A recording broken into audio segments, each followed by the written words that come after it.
Chapter 6, methods. We finished it, right? Yeah, we did. Okay, very well.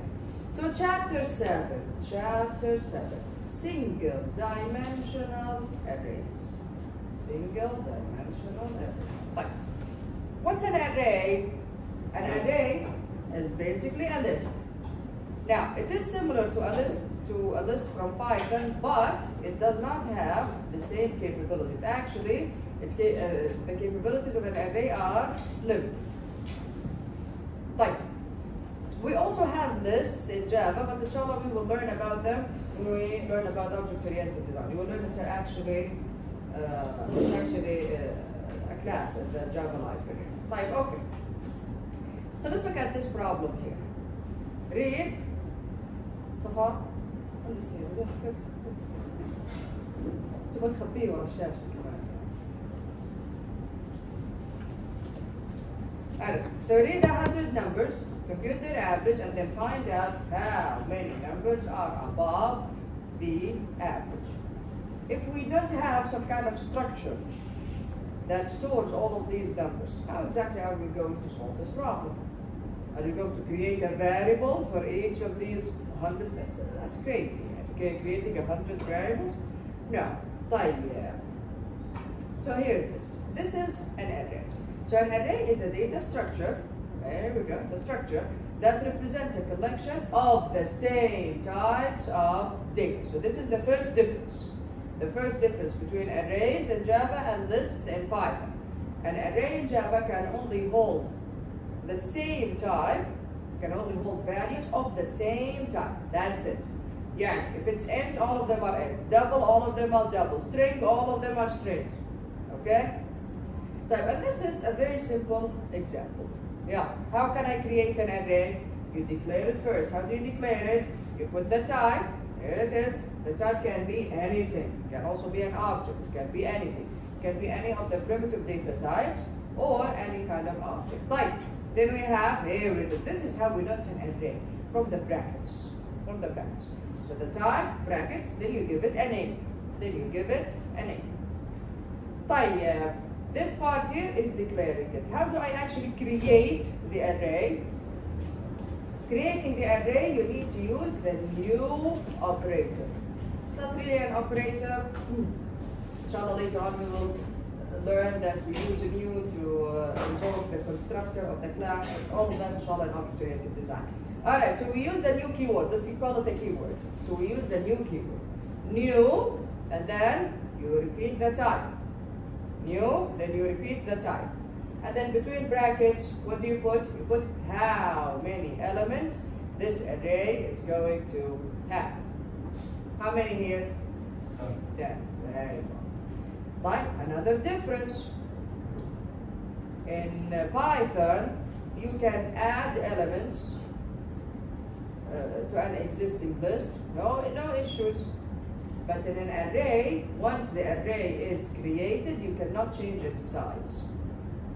So here this array has 10 elements, so you can only populate it with 10 values. That's it. You cannot add the 11th or the 12th or whatever values. You cannot add more values to it. Alright, so this is the second difference. So the first difference is that an array in Java holds values of the same type. The second difference, once you create an array with a specific size, you cannot really change that size. But if I really want to change the size, well, you need to create another array.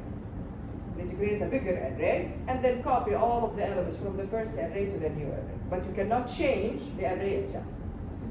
Right. And this is what it looks like in memory. Now, of course, the book assumes that we don't know anything about indexes. Yeah, an index starts at 0, ends at very good. The length minus 1. Here we go. So 0, 1, 2, 3. So here from 0 till 9. Here we go. Here we go. Right. So okay. So we talked about a lot of stuff from this slide only. Let's read through the rest of it. So again, quickly, gentlemen, quickly. Alright. So here we go. How can I declare an array? Again, you put the data type, brackets, then you give it a name. This is an example. Double brackets minus. Like, You can, in Java, put the brackets either here, after the type, or after the name itself, after the variable name. Both are accepted, but most software developers use this style. Okay, most of us use this style. So again, this style is allowed, but not really preferred, because we want to know it's an array before we get to the name. You understand what I'm saying? Yeah. Fine. So this is another example of how you can declare an array. Creating the array itself, here we go. Again, you put the variable, assignment operator, new. We use the new keyword. We need to get used to the new keyword. You will see that every time we create an object of any type, we always use the new keyword. An array, any kind of object. Inshallah, later on we will use it a lot. New, you repeat the type, then between brackets you specify the size. So something like this. My list, new, double, 10. My list at 0 references the first element. My list at 9 references the last element. Of course, we know about arrays. Can I declare and create in one step? Yes, we can. In one statement. Here we go. The type, brackets, the name, assignment operator, new, type again, brackets, inside the brackets, the array size. This is an example. Again, you can use this style or this style. So you can put the brackets after the type or after the variable name itself, which is preferred. This one, the first one. The first one is preferred. Question so far? Question. So how did I know that this is an array?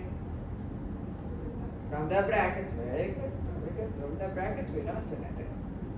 Fine. The length. Alright.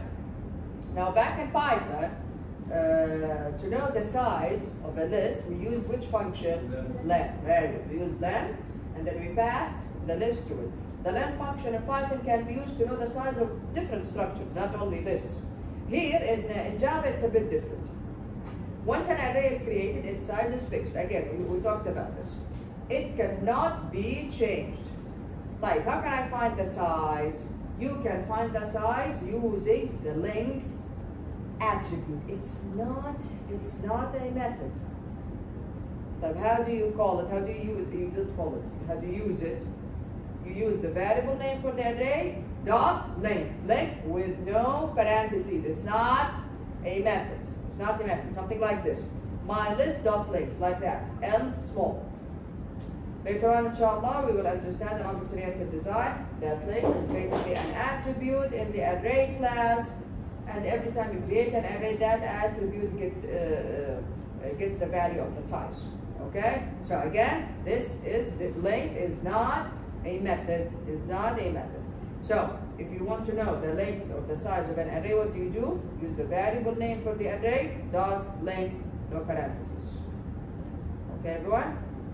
So if it's about this array over here, my list dot length is what? 10. There you go. So my list dot length returns 10. طيب. When you create an array of primitive data types, so when an array is created, alright, okay, I need you to understand this so that you don't later on any confuse it with objects. An array can hold any type of value. Primitive data types, all of the 8 types that we have seen, strings, objects, any kind of objects. Later on, inshallah, we will create classes, create objects from them, etc. So we can put in an array whatever we want. Like, when you create an array of a primitive data type, what's a primitive data type? All of the 6 numeric primitive numeric data types that we have seen: byte, short, int, long, float, double, and then we have char and also boolean. Okay, so here we go, 8 in total. When an array is created, its elements are assigned the default value of 0 if they are numeric primitive data types. Yeah, if you create an array of byte or int or float or double or short or long, when you create it, all of the elements inside it will be initialized by what? 0. 0. Without you having to go through the array and put 0 in there. Understand what I'm saying? Like, but if it's char, this is, which is basically the character with the ASCII 0. I'm not sure which character is this, by the way. It's the first one in the ASCII table. Okay, I think it's maybe, I don't remember. Anyway, so this character is going to initialize, or this value is going to initialize all of the elements of an array of char type. So if it's Boolean, all of them are false. There we go. There we go. So when you create an array using primitive data types, all of the elements are going to be initialized with 0 if they are numeric, this character if it's char, and false if it's a Boolean, if it's an array of Boolean values. Questions here? We can only do that with primitive data types. But if I create an array of strings an object, and then I don't add any element, I create the array but I don't put any strings inside the array, what will happen? What's inside the array at the very beginning? Null. Very good. Which is basically none from Python. Okay? Inshallah, that's later on, inshallah. Alright. Index variables, we already know about this. The array elements are accessed through the index. The array indices are 0-based, meaning we start from 0, starts from 0 to the length minus 1. And how can I access the length? Use the variable name of the array, dot length, no parentheses, no nothing. In the example, my list holds 10 double values and the indices are from 0 to 9. Each element in the array is represented using the following syntax known as an index value. So how can I access a certain element in the array? Here we go, this is the syntax. Again, this is not new. You use the name of the array, the variable name for the array, and then between parentheses, you specify the index. If you specify an invalid index, what will happen? Error, it's an exception. Index out of bounds. It's index out of bounds. Like, using index variables, again, the book assumes that you don't know anything about this. After an array is created, an index variable can be used in the same way as a regular variable. For example, the following code as the value in my list 0, my list at 0, my list at 1 to my list at 2, something like this. Populate my list at 2 with the value of my list at 0 and then the value of my list at 1. So meaning we can use it the same way as just a regular variable. And we already know about this. Any questions here? Any questions? Okay.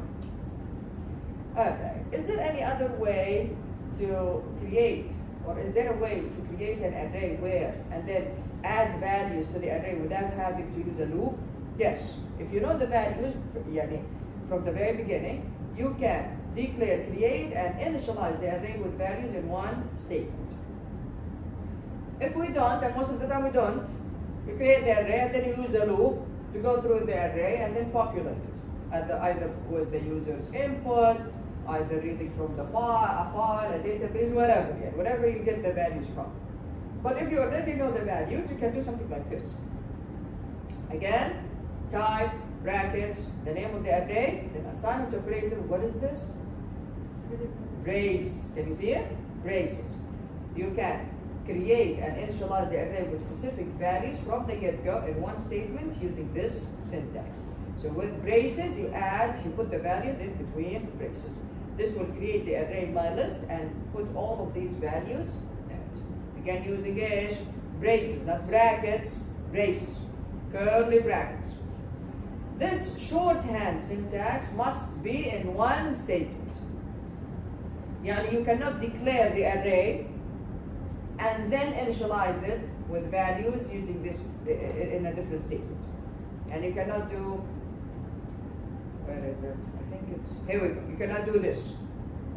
You cannot initialize, declare the array in one statement and then in another statement use this syntax. No, you cannot. This is syntax error here. Okay? It has to be in one line, in one statement. So here we go. This shorthand notation is equivalent to the following statements. This is exactly like this. You create the array and then you access each element and populate it with the values. Okay? Or of course you can use a loop here. Whatever.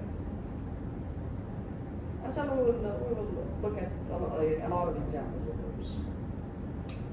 Using the shorthand notation, you have to declare, create, and initialize the array all in one statement. So splitting it would cause a syntax error. For example, the following is wrong. This is wrong. Questions so far? Questions?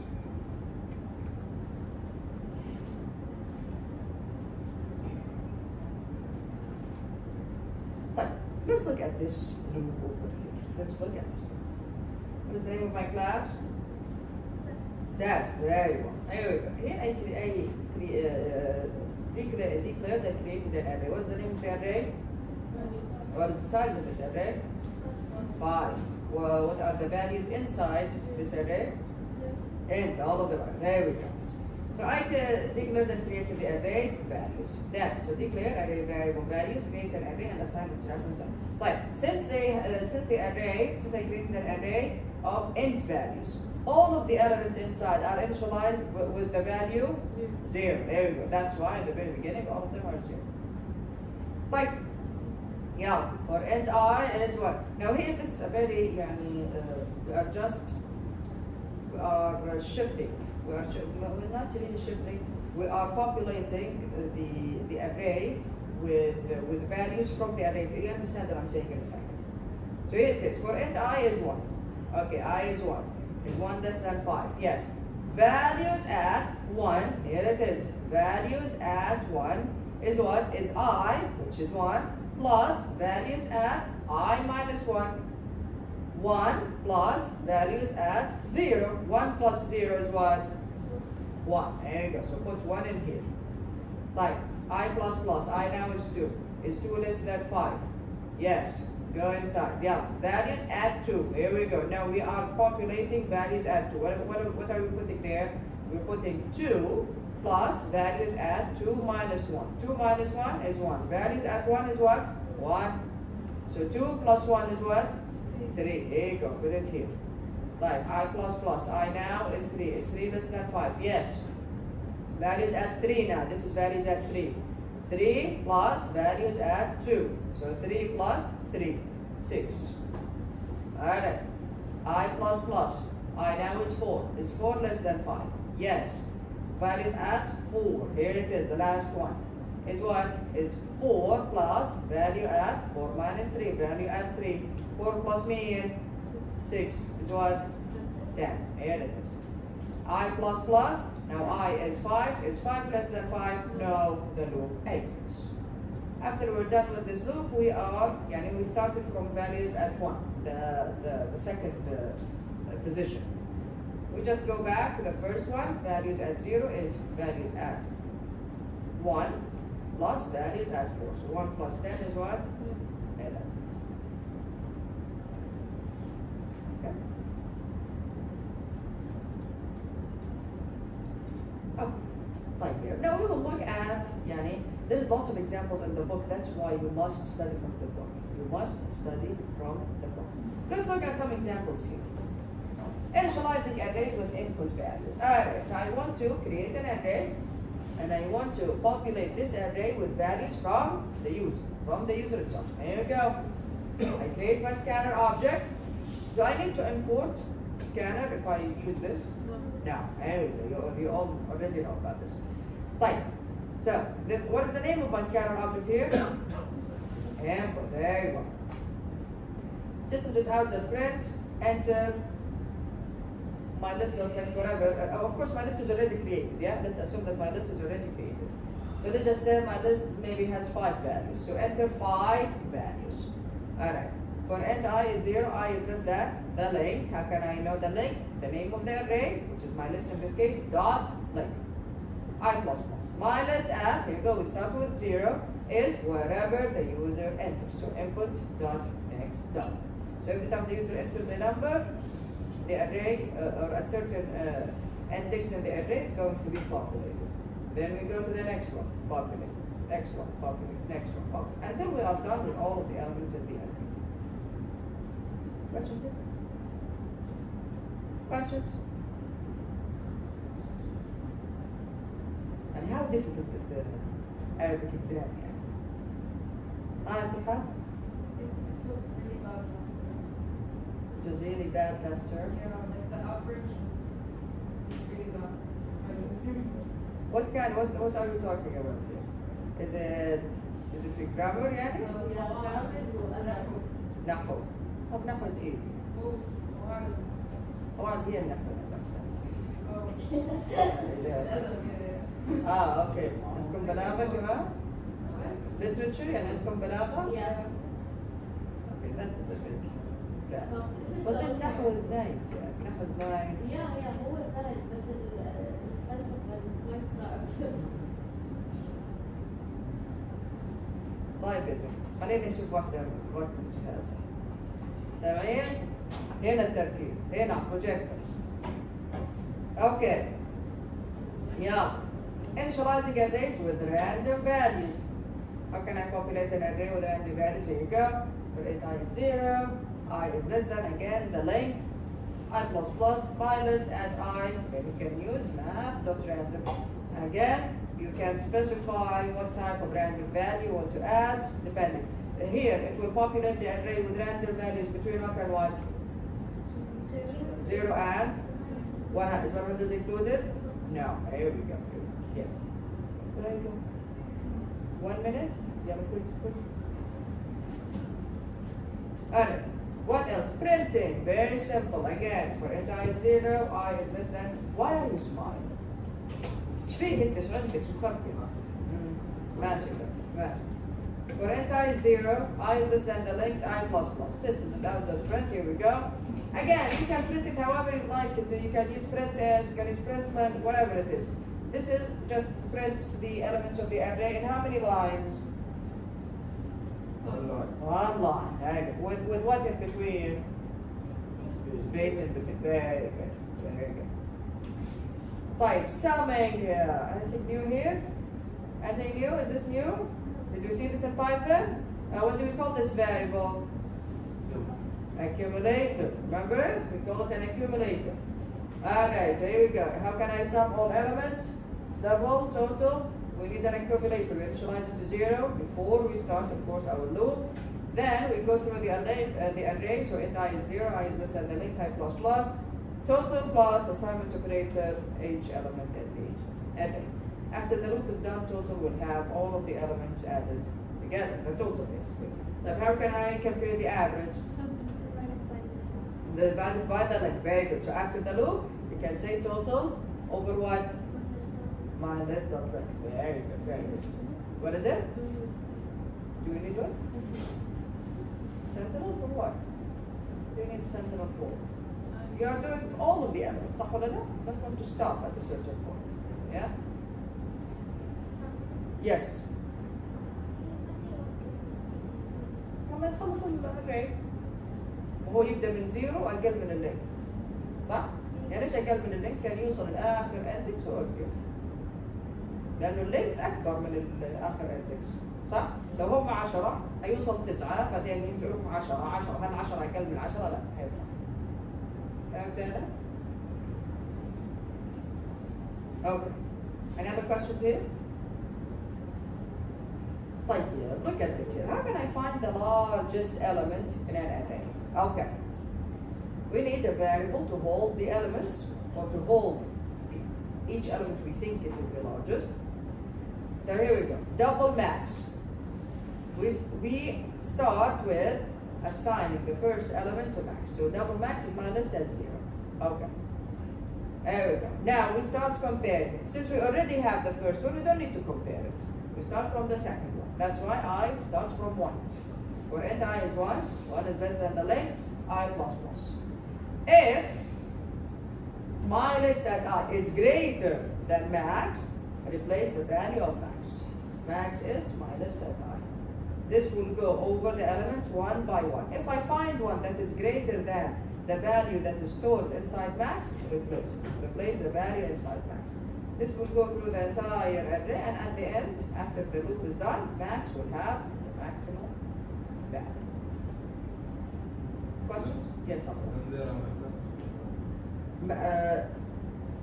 Not in Java, no. Like the max method you mean. Yeah. But you can create, here you go. You can create a method with this. خلاص, send an array to it, it will give you the maximum. So what is the maximum? What do you mean, what's I the- assign it, What do you mean, what is the maximum?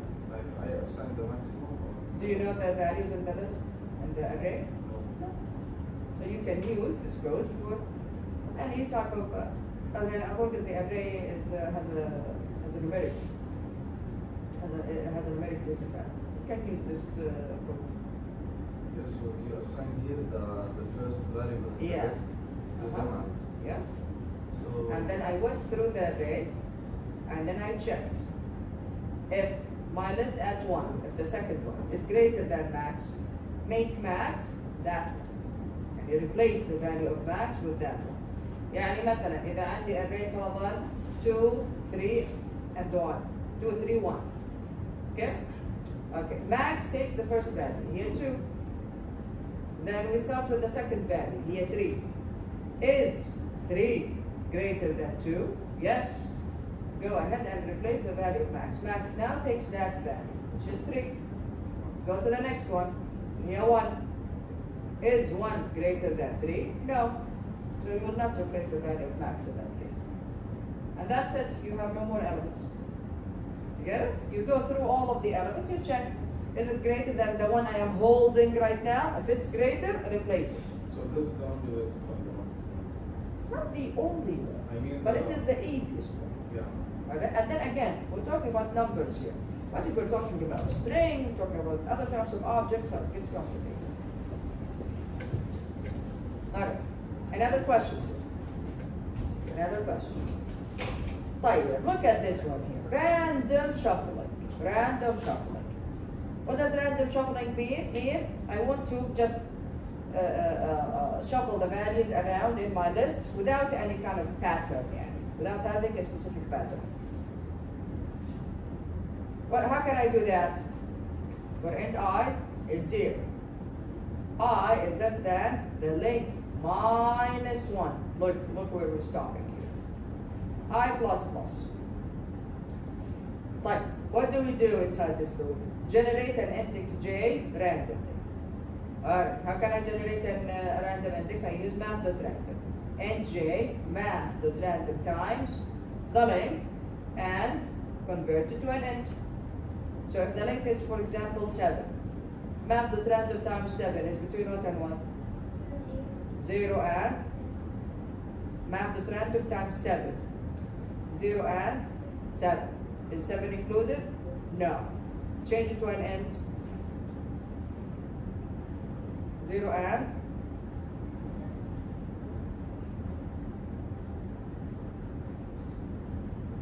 change it to an int. 0 till 6. Yes. 7 is never included. هذه رجل double. This one returns a double. Right? يعني 0 till 6.9999. I want an index. An index can only be an int. Like, change to an int. 0 till 6. And 0, 1, 2, 3, 4, 5, 4, 6. And that's it. So here we go. So I generated a random index. J can be anything. It can be 0, 1, 2, 3. Then swap. There we go. Swap them. Swap my list at I with my list at J. We're swapping. We're swapping. And this is what we mean by random what? Random shuffling. Right, okay.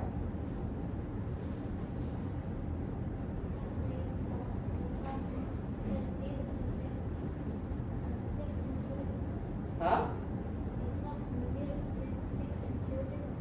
6 is included, yes. Because the length is 7. Yeah? Huh? It was from 0 to 6, she's saying if it was from 0 to 6. Well, how did it become 0 to 6? If the length is what? What is the length in your case? ايش اللينث؟ 7. فيها؟ مابدا راندوم اوكي هذه من متى اخذناها؟ في اي شابتر؟ هاي تحت متى اخذنا الراندوم ميثود؟ اي شابتر كان؟ map.random times the length. The length is 11. 11, I have 11 elements. Map.random times 11 is what? 0 till 11. Is 11 included? No. Change to an int. 0 till 10. Because the last number is 10.9999. Change it to an int, it's 10. You get it now? 0 till 10, meaning the first index till the last index. Then swap them. So every time, and then I go to the next element. I go to the next element. Yeah. generate a random index, swap. I go to the next element, generate a random index, swap. I go to the next element, generate a random index, swap. Here we go, we are just shuffling. We are shuffling the values around. Now, there is no guarantee yani, that we are not going to repeat here. Yeah, maybe I will generate the random index twice. Right? Maybe I'll generate the random index twice. So maybe some elements are going to be repeated. طيب, what about shifting? What am I doing here? I am shifting the elements. So the second element will become the first element. The third element will become the second element. The first element will become what? The last one. There we go. How can I do that? طيب. Number one, retain the first element. Keep this, keep the value. Why? Because I'm shuffling. I'm taking this, putting it here. Like, what about the one that is already here? I don't want it to be lost, basically. So keep it in a variable. Here we go. So double temp is my list at 0. Now, yalla, shift elements. How are you shifting? You're shifting to the left side? Okay. So for int I is 1. So you're starting with this one. I is less than the length, I plus plus. My list at I minus 1 at 0. Now populate this with this. My list at 0 is what? My list at 1. So the value here will go here. Go to the next one. I at 2 now. Here. 0, 1, 2. Here.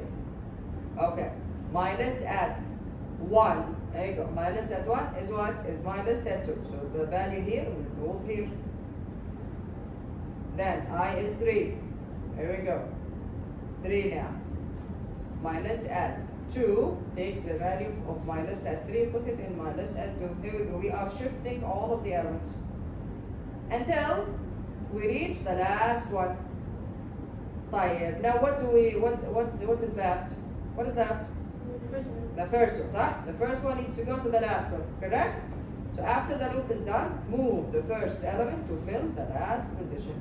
So my list at the length minus 1, which is the last index, is what is temp, which is the value that I kept of the first position, of the first index. Questions here? Questions? You can do it this way, to the left, or to the right. If you go to the right, you need to go backwards. X. Okay. Now, there is a special type of loop that we use with arrays. It's called for each loop. So the JDK 1.5 introduced a new for loop that enables you to traverse the complete array sequentially without using an index. For example, the following code displays all the elements in the array. And if you are not going to change anything in the array, meaning you don't need an index to access the individual elements, then you can use a for each loop. Here we go. For, between parentheses, you put the type of the variable. The type should match the array. So, for example, double value, colon, then the name of the array. This means for each value in my list. For each value in my list. And then do whatever you'd like to do. Here we are just printing them. System.println value. And this is the syntax. So for, this is the for each loop again. For, between parentheses, you put the type, then the name of the variable, whatever name, colon, the name of the array, the name of the array. And then here we go, process the value. You still have to use an index variable if you wish to traverse the array in a different order. Yes, maybe you don't want to go sequentially like that. Or if you want to change the elements in an array. If you want to change the elements, you need to use an index. There's no other way around it. Questions here? طيب. Let's look at the example now. Here we go. Read 100 numbers, compute their average, and then find out how many numbers are above the average. Here it is.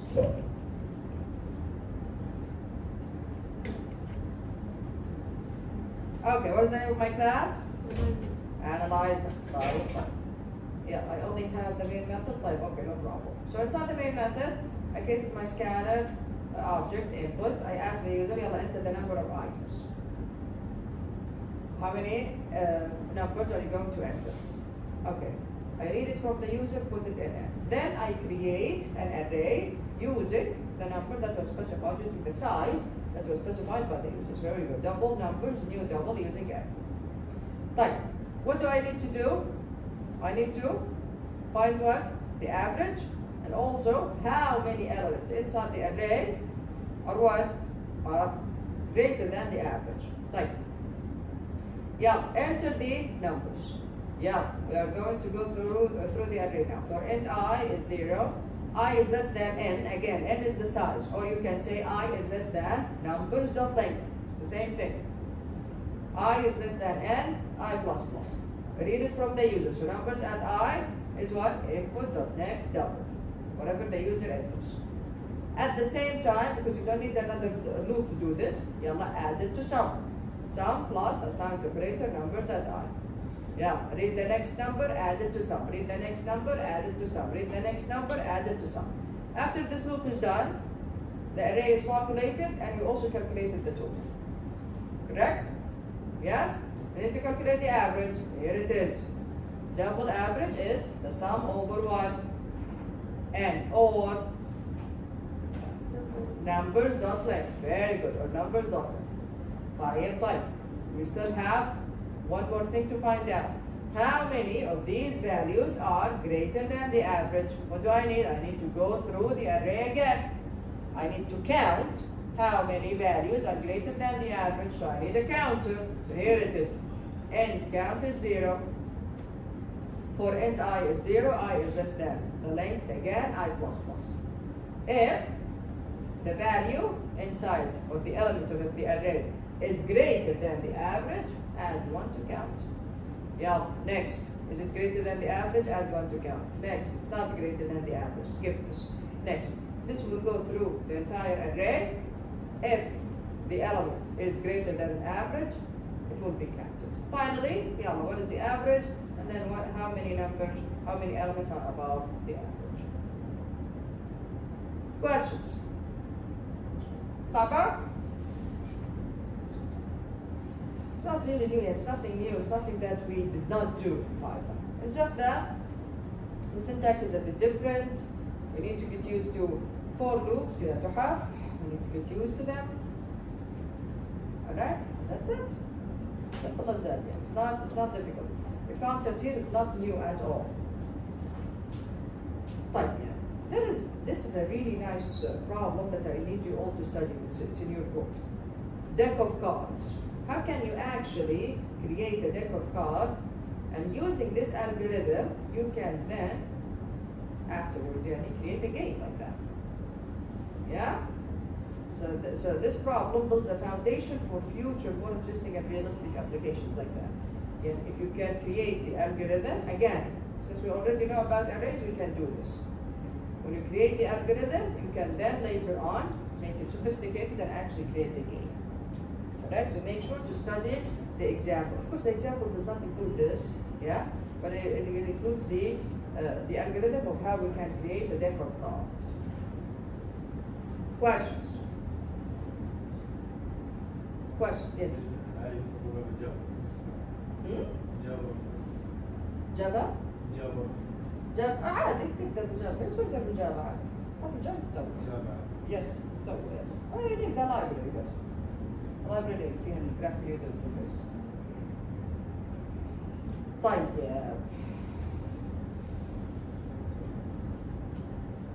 okay any questions so far طيب copying arrays can I copy one array to another? Or will it just say, how can I make a copy of an array? A copy, yeah? How can I make a copy of an array? Again, the concept here is not new. We have seen this in Python. Often in a program, you need to duplicate an array or a part of an array. In such cases, you could attempt to use the assignment statement. Can we do something like this? And then we think that we created a copy of the array. Let's just say, مثلا, list 1. We created the array list 1. We put values in there. whatever values. Then I want to create a copy of list 1. Then I do this. List 1, list 2, assignment operator list 1. What will this do really? Did I create another array? What did this statement do?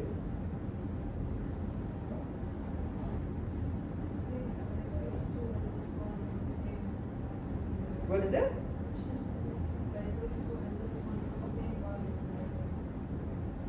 So is it another array or is it the same array? It's just a copy of the first one. So it's a copy. So I actually created a copy. I created another array and then I got the elements from the first array and put them in my array. Is that what happened? When I do this? Go ahead, Jen. We're renaming the list. Rename, not even renaming, I'm giving it another name. Look at this. I have list 1. List 1 is already created. I already created list 1. Okay? It has maybe int values, whatever it is. When I say list 1, assignment operator list 2, now both list 2 and list 1 are looking at the same array in memory.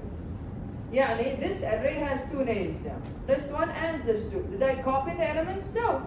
I just made two variables reference the same array. So if I make any changes using the name list 1, it will also be reflected in list 2. With list 2, it will also be reflected in list 1. Why? Because it's the same array. I did not really create a copy of it. So this is wrong. This is completely wrong. Now how can I actually copy an array? You basically create another one and you traverse the first array, copy the elements from there. Like this. So using a loop. So this is the source array. Let's assume this is the source array. It has these values. What do? I create another array, target array. Again, the same type. New. Int. What is the size? The same size as the one I'm copying. So source array.length. Now using a loop. For int I is 0. I is less than source array.length. They have the same length. So source arrays.length or target array. Not arrays, source array. Type source array.length or target array.length. I++. Yeah. Go through the elements, populate. Take the elements from the original array, put it in the copied one. So target array at I, assignment operator, source array at I. That's it. See, we have to actually go through the elements, create another array, and go through the elements to copy it. Now I actually have two separate arrays. Source array is one array, target array is another one. If I make changes here, it will not be reflected there. Questions here? Questions? There is a method, it's in the system class in Java, that creates a copy from one array to another. It's called array copy. Type. Look at this. Array copy is the only method that I know of that does not follow the convention of naming here. What is the convention here? Do you think the name looks kind of wrong? Why? Why does it look wrong? The name, array copy. It's all lowercase, yes. Now we know that the convention, what does the convention say? For any method name, we start with a small letter, but then if the method name has more than one word, every word starts with a capital letter, correct? So it should be array, and then capital C. However, whoever designed this did not do that. Whoever designed this, whoever wrote the code for the method, did not do it. So that's the name of the method, array copy. Where is it again? It's in the system class. But you don't need to import the system class, so you can say system dot straight away. Type. What is the syntax? Array copy between parentheses. You put the array that you need to make a copy of. Then the source position. Where do you need to start copying from? Maybe you don't want to copy the entire array. Maybe you want to copy starting from a certain index. Then you put the target array. Of course, you should have created the target array already. So you use this method after you create the target array. Then, where do you want starting copying into? In which index do you want to start the copying process? So for example, I want to start copying from index 1 in the source array, but in the target array, I want to start copying into starting from the index 3, for example. And finally, the length. How many elements do you want to copy? Maybe not all of them. Okay? And this is an example. So system.array copy. There you go. The name of the array that you need to copy. Where do you want to start from? Doesn't have to be 0. The name of the array that you want to copy into. Where do you want to start copying into? And then how many elements do you want to take? In this example here, I took everything. Starting from 0. Again, starting from 0 in the target array, and then the length, and then how many elements? I took the entire thing, the entire array. Okay? So this is the array copy utility in the Java library in the system class. Questions? Questions? Yes, But Abdul. like exchanging or No, not exchange. Copying.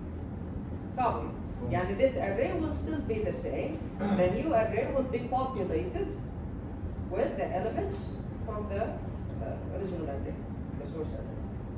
It's not exchanging, it's only copying. the element of the 0? Of course, and the position that you specify.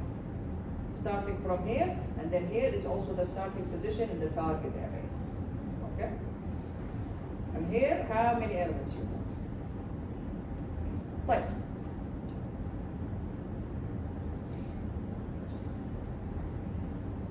Questions? طبعا ما في questions، طبعا ما في questions. احنا مع الشعراء والقصائد. ايش عندكم؟ شعر؟ ايش عندكم؟ ها؟ قصص؟ ايش عندكم؟ ها؟ What is it? كلمات الملوك. خطاب يعني؟ كلمة قالها ملك يعني؟ كذا كلمة هو قاعد قالها؟ عن الإسلام وهيك. يعني هم مثلا كانوا نايمين وقالوا كلمة عن الإسلام، ولا مثلا هم قاعدين في مجلس وعي، ولا كيف يعني؟ أنتم مش عارفين. كان ياكل مثلا وكذا أظهرنا. Okay, so passing arrays to methods. Can I pass arrays to methods? Yes, I can pass arrays to methods. I can receive arrays from method, meaning the method can return an array. How can I pass an array to method? Here it is. Like public static void. What is the name of my method here? Print array. Here it is. What does this? What is the parameter here for this method? An array. How did I know? From the type int brackets, meaning it receives an array. And then even the name is array. Type. What does this method do?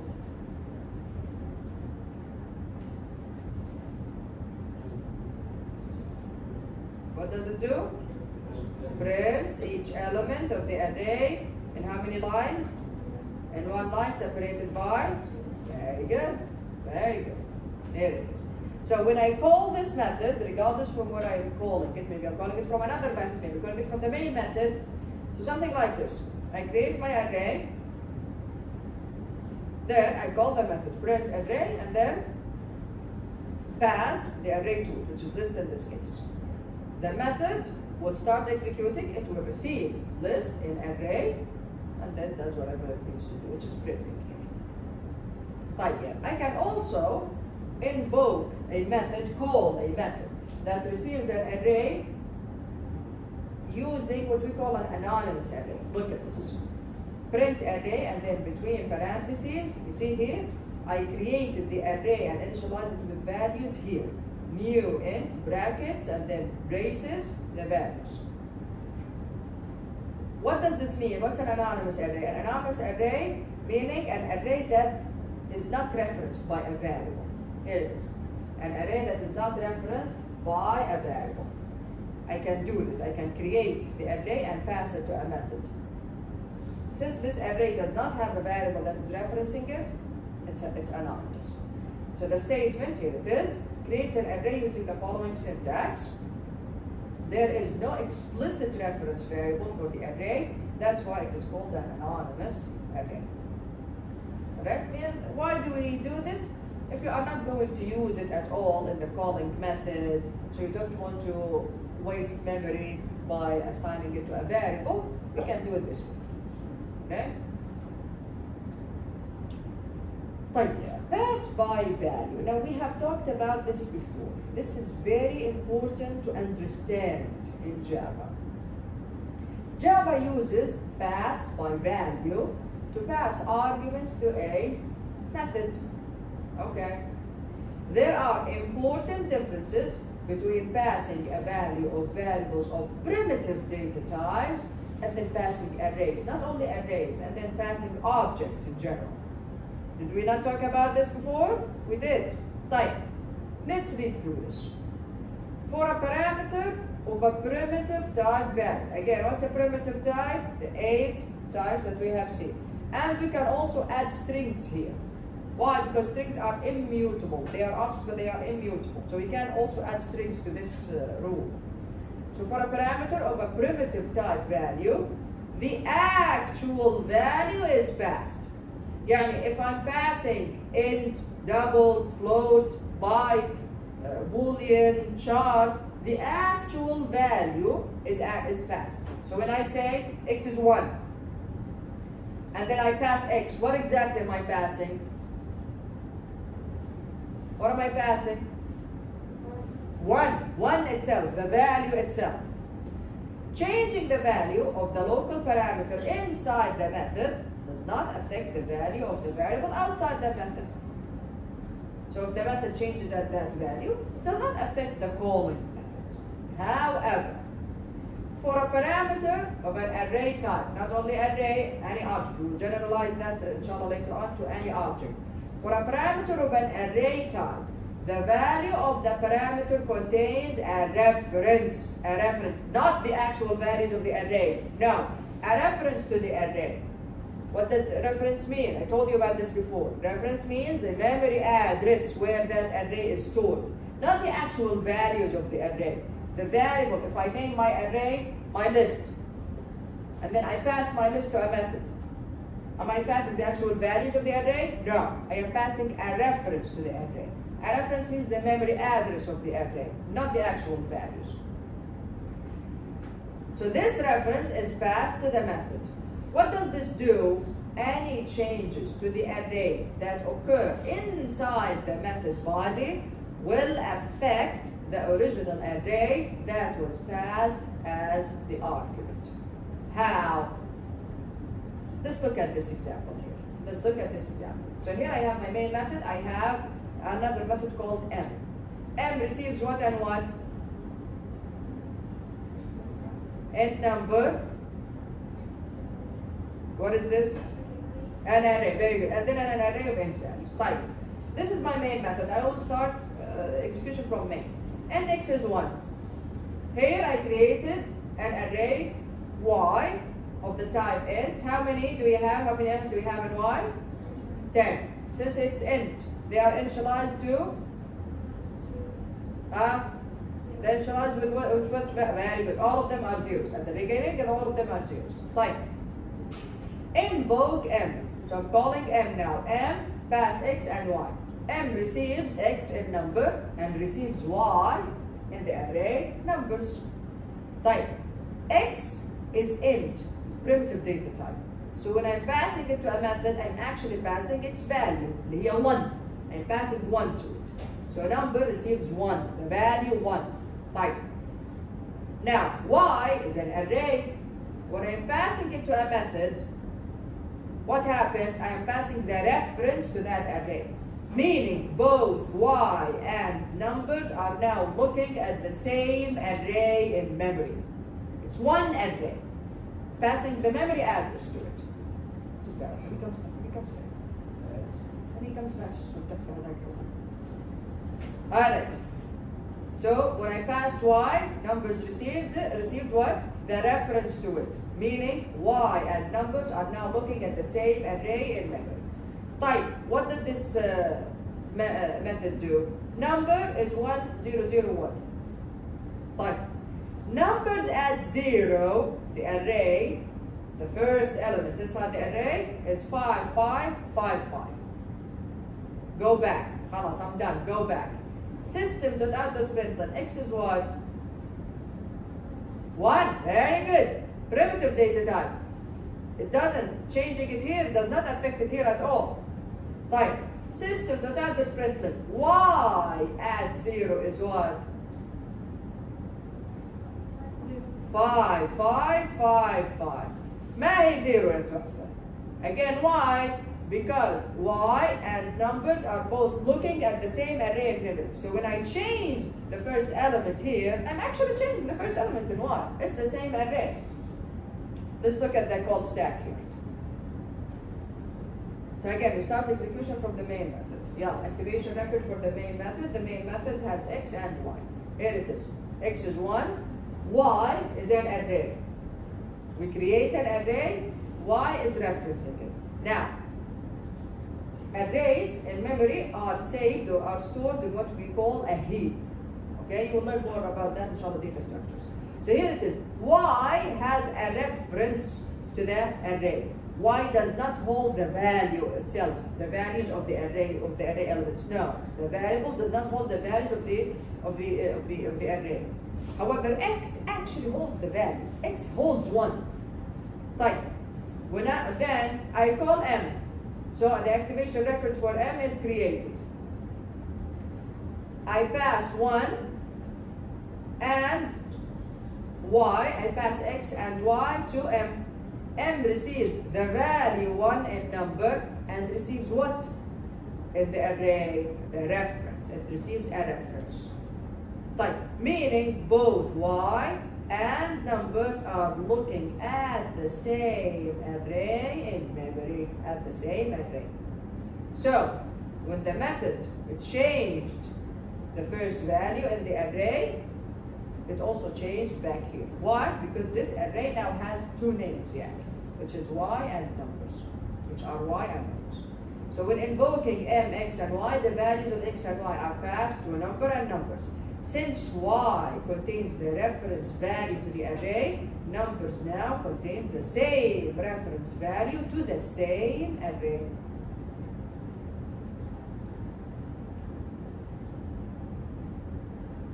This is, okay, the slides are not in order. This should be next time. Okay, here it is. Now, the Java virtual machine stores the array in an array of memory called a heap. Inshallah, you'll learn about this more. What's a heap? Which is used for a dynamic memory allocation where blocks of memory are allocated and freed in an arbitrary order. So when I create an array, how is it exactly stored in memory? It's stored in a structure called a heap. What's a heap? Dynamic memory allocation where blocks of memory are allocated and freed in an arbitrary order. It'll be quick fun. حستركت الخط. Alright, let's look at this example now. Passing arrays as arguments. Objective: demonstrate differences of passing primitive data type variables and array variables. The slide from before, just now when I told you it's not in order, is about this example. But here it is. What's the name of my class? Inshallah today. Test passer. I have a main method, then I have swap, and I have swap first to an array. Swap receives what? 2 int values. Swap first to an array receives what? An int array. Very good. Very good. Right. Yeah, let's see what happens here. In my main method, I created a very simple array of int values, 1 and 2. What is the name of the array here? What is the name of the array? No, when he comes back, yes.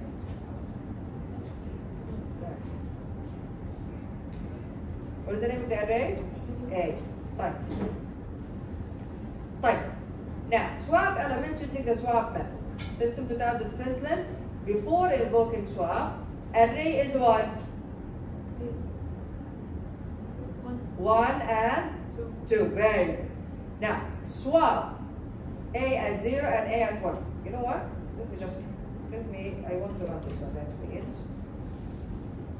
Is it urgent to know? Quickly, yeah.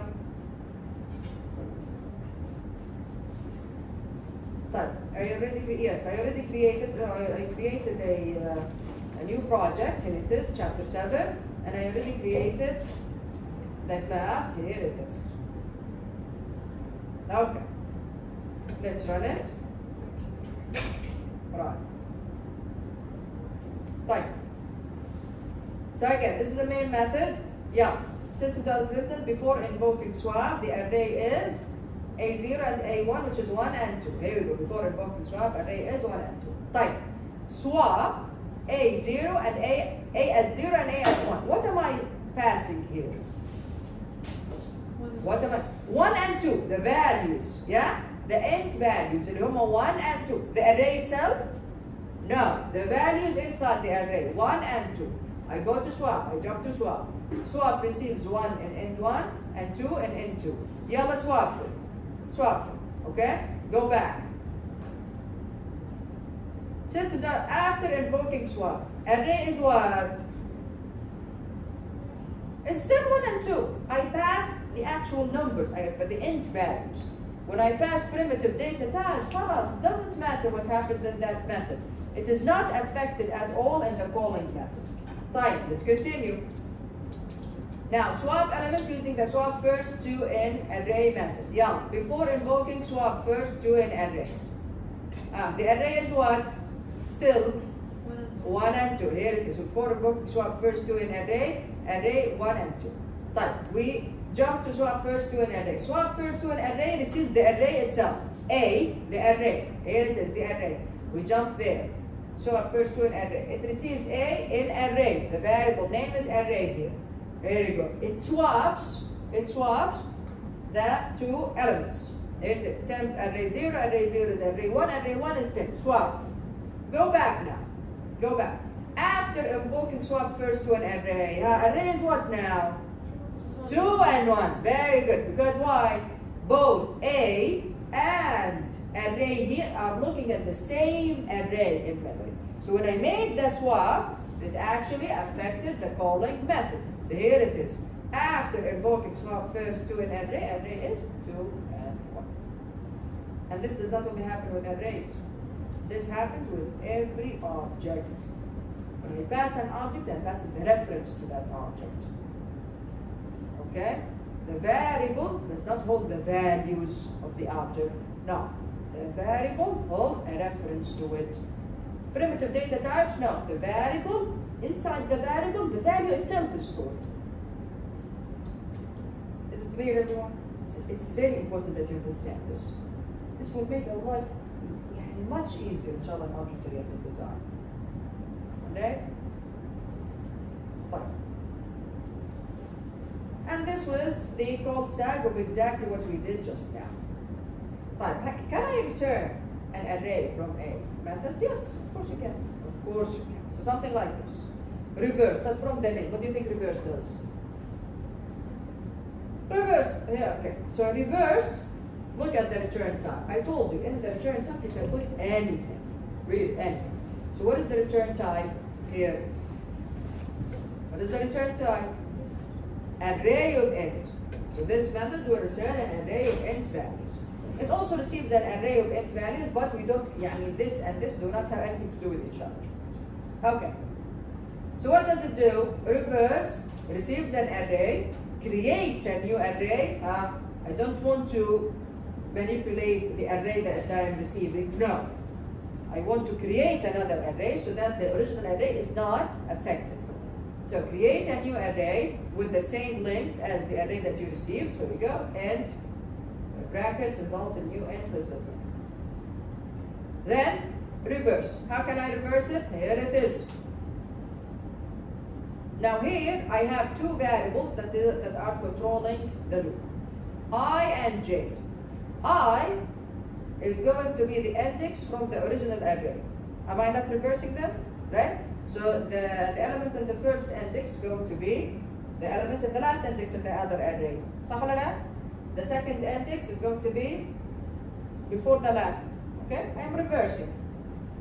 So here I have I to control the index of the original array, and then j to control the index of the new array.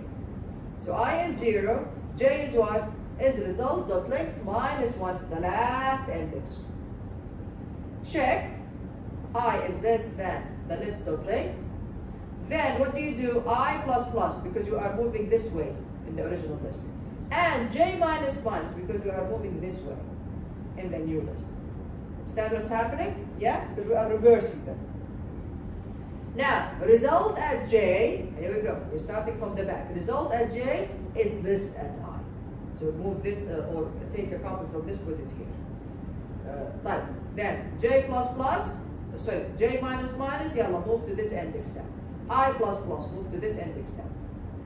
Check, go inside, yalla. Result at j is list at I. Alright? And that's it. This is how we go. We are reversing them together. خلاص, after we are done with this loop, return result, which is the newly created reversed array. Why did we have to create a new array?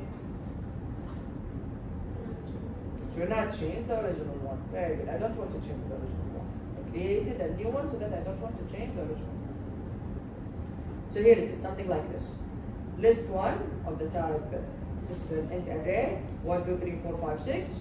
Okay, you can create another array, list 2, reverse list 1. Reverse list 1. This will take list 1, create another array using the elements from list 1 reversed, and then return it. Here it is. Now list 2 will have the values mean. What are the values in list 2? 6, 5, 4, 3, 2. Here it is. Here it is. Yes, go ahead.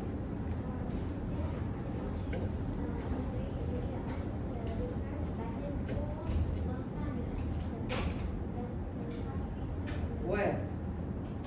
هنا؟ هنا؟ هنا. Yeah, what is it? هذه return type. انها ترجع لي array. مو الميثود يعني انها ترجع قيمة، يعني ترجع value، او انها ما ترجع شيء ممكن احط void. اوكي؟ هذا ايش السلايد هذا ايش يتكلم؟ returning an array from a method. How can you return an array from a method? You specify the type of the array and you put brackets here in the header of the method. عشان تحدد الميثود هذا ترجع array. هنا هذه ايش تستقبل؟ وايش تستقبل ايش ترجع ما لهم دخل في بعض. فهمت انا؟ هنا صدفت يعني انها هي تستقبل array وترجع array. You get it now? Yeah? Right. Any other questions?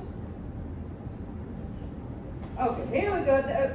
Very quickly, let's trace the reverse method. Right, so this is list 1. Reverse list 1, it receives list 1, and here 1, 2, 3, 4, 5, 6 in list. Create a new list result using the same length as the received list. So here it is. At the beginning, it's all zeros. Why? Why it's all zeros at the beginning? Int, right? Primitive data type, int. Yeah. For int I now is 0, j is 5, the last index. Is 0 less than 6? Yes. Yeah, result at 5 is list at 0, so this one will come here. Yeah, I becomes 1, j becomes 4, result is 1 less than 5, less than 6, sorry. Yes, it is. Yeah. Result at 4 is what? Is list at 1, which is 2. And here 2. Yeah, here we go. I becomes 2, j becomes 3. 2 is less than 6. Okay. Result at, assign list at I to result at j. Result at 3 is list at 2. So result at 3 is list at 2. So 3 becomes here. I becomes 3, j becomes 2, 3 less than 6. Yeah. Now this is 4. I becomes 4, j becomes 1. 4 is less than 6. Here it is, from 4, come here, there you go, 5. I becomes 5, j becomes 0. This is the last index here, the first index here. 5 is less than 6. Yeah, take the from the last index here, put it in the first index here. 6. And finally, I now is 6, j is minus 1. Is 6 less than 6? No, the loop exits. Finally, return it. Return the array. Alright, so the array is returned in the result. A reference to it will return here. Now, list 2 is looking at this array and remembering the newly created array. Is it clear, everyone? Is it clear? Yes? Alright, this is another good example.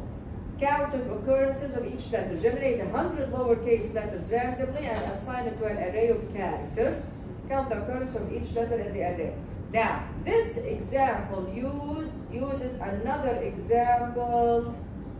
Remember the case study, generating random characters? It was in the exam. Generating random characters. Yes. It was a class. In the class, we created the class. It has methods that generate random characters. It uses the methods from that class here. Okay? So make sure to study this. This is a very good example. Again, we have already seen, and since you know about arrays, you have the foundation to do all of these, to solve all of these problems. Okay. Variable length arguments. Can I have a method, the same method, accept one argument at one point, and then accept 6 arguments at another point? Meaning, I have a variable number of arguments. Can I do that in Java? Yes, as long as the arguments are of the same type. How? So you can pass a variable number of arguments of the same type to a method without without specifying that this method has 3 parameters. No.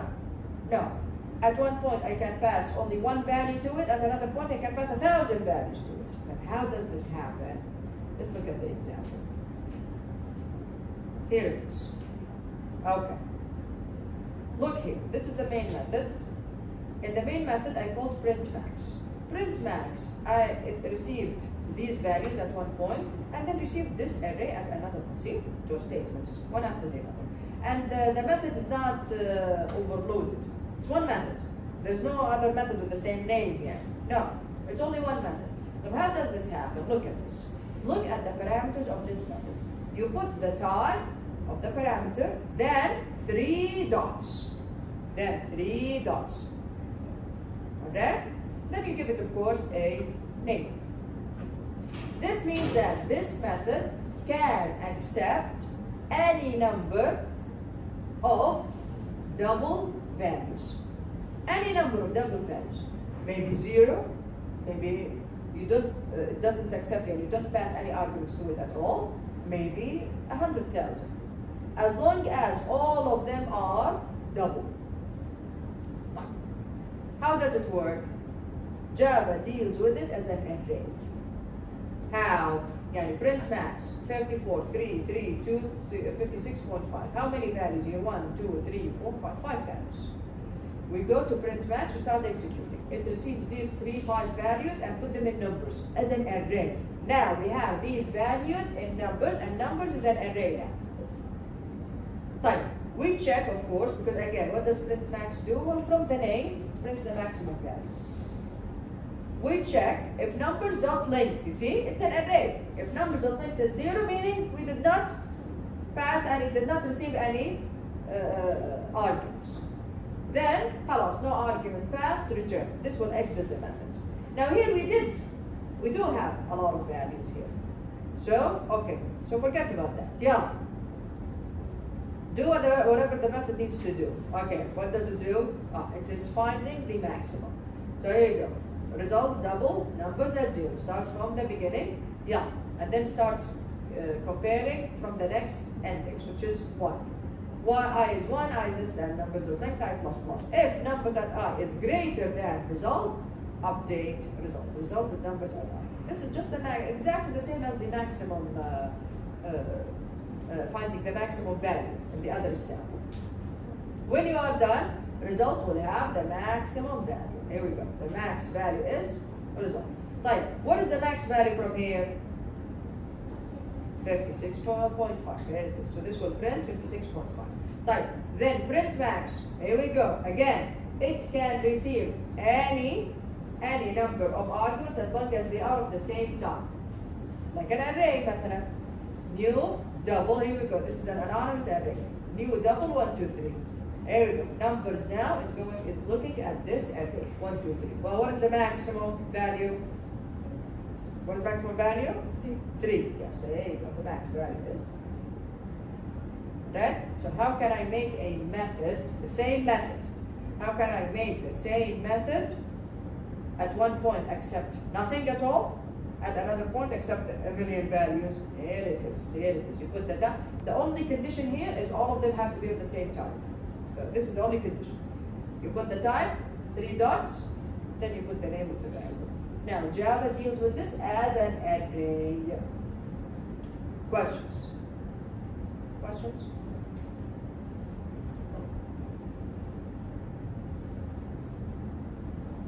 I'm gonna search or sort. All of these are methods. What main method? Okay, this is very short. Yeah, we're almost done.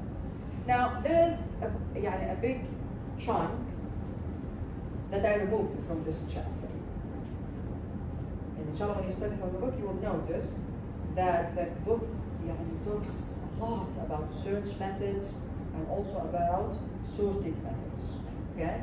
All of that is out of the scope of our course. You will learn about search algorithms and sorting algorithms and data structures a lot. You'll learn about them. Right? That's why I removed it out of that chapter. Okay? Like, what are we covering here? We are covering the search methods that we have in the Java library. So here we go. So searching arrays. Searching is the process of looking for a specific element in an array. For example, discovering whether a certain score is included in a list of scores. Searching is a common task in computer programming. There are many algorithms, data structures devoted to search. Well, you will see inshallah in the book that the two main types of search we have is linear search and binary search. Okay? And here we have a very simple method that does linear search. Look at this. Linear search, it receives the array and key, whatever it is that you are looking for in this array. And then it goes through the array. For int I is 0, I is this, that, then int I plus plus. If key double equals, so meaning if you find it, if key double equals this at I, return the index where this value is was found. Otherwise, return -1. Otherwise, if we go through the loop and nothing is found, we will return -1, meaning I could not find it. Type that. In the Java library, we have the binary search method. Where is it? It's in the arrays class. So it's arrays dot binary search. So since binary search is used a lot in programming, and you will learn inshallah about it in detail in data structures. Java provides several overloaded binary search methods for searching a key in an array of int, double, char, short, long, and float. Where is it? It's in the java.util.arrays class. Of course, you can import the class, import java.util.arrays, and then call the method straight away, arrays.binary search, or you can use the full name of the class. For example, the following code searches the keys in an array of numbers and an array of characters. Here it is. Here it is. So list int values. Here we go. We have these lists. System.out.println index is plus java.util.arrays.binary search. Binary search method receives the array and whatever it is that you are looking for. What does it return? The index where whatever it is that you're looking for is found. What does it return? 4, 0, 1, 2, 3, 4. It returns 4. Right, here we go. Chars, system.out.println, index is java.util.arrays.binary search, chars, and the character T. Here, of course, it doesn't find it, so it returns a negative index. Now, one thing to remember about binary search and the binary search method is that for the binary search method to work, the array must be sorted in ascending order. For the binary search method to work, that's how binary search works actually. For the binary search method to work, the array must be sorted in ascending order. So how can I sort it? Here it is, the sort method. Sorting, like searching, is also a common task in computer programming. Many different algorithms have been developed for sorting, and this is the arrays. Again, it's in the same class, java.util.arrays. Sort method. Java provides several overloaded sort methods for sorting an array in, double char, all of them. For example, the following code sorts an array of numbers and an array of characters. So here it is. So this is my array. I can just say java.util.arrays.sort and you pass the array to it. This will sort the array itself. Then, if you are searching for something, after sorting it, you can use the binary search method. Keep this in mind. Binary search will give you wrong results if the array is not sorted in ascending order. Right? If you want to know why, read it in the book. Yeah. The book explains it in detail. Here we go. And this is the sort method with charge values. There is also the arrays.parallel sort, exactly like arrays.sort, however it's faster. Why is it faster? Because it uses multi-core. When we talk about arrays here, if the array is too huge, it's better to use parallel sort, the parallel sort method. And then finally in this chapter, we have arrays.toString. Type. What does arrays.toString do? Again, it's in the same class, java.util.arrays. It creates a string from the array, as simple as that, so that you can use it to print the contents of the array without having to use a loop. Yeah, for example, let me just مثلا, I think I need just a very simple, here it is, look at this. I created an array named list of int values, and here it is. Instead of going through the array one by one and printing each value separately, I can say system.out.println java.util.array. Of course, if you import it, you don't need to put the type name here. Java.util.arrays.toString. We will see the toString method a lot later on. And then pass the array to it. What will happen? This method will take the array, will create a string from the values inside the array, and that's it. And then you can print it instead of having to go through the elements with a loop. Now, if I run this, here it is. You see how it created a string from the array? The string includes brackets, the values, and then commas in between. The method created the string for us. Understand the difference here? Yeah? Instead of having to go through the array, you can just call the arrays.toString method. And then finally, passing arguments to invoke the main method. You tell me, the main method, does it accept any arguments? The main method. Yes, what kind of argument? String, it's an array of strings. It's named args. It's an array of strings. You can call a regular method by passing actual parameters. Can you pass arguments to main? Of course, yes. For example, the main method in class B here is called by a method in A as shown. There you go. This is class A. String, here we go. I have an array of strings. Then B.main. B is the name of the other class, .main, and pass the array of strings to it. This will call the main method in the other class. And what does it do, the main method in the other class? It goes through the array and prints each of the values. In how many lines? One line? Is it in one line? Separate lines. See, println, this is println. So I can always call the main method and pass an array to it. And we're done with chapter 7. Questions? Yalla, good luck with your exam. Yeah. I'll see you all next week, inshallah.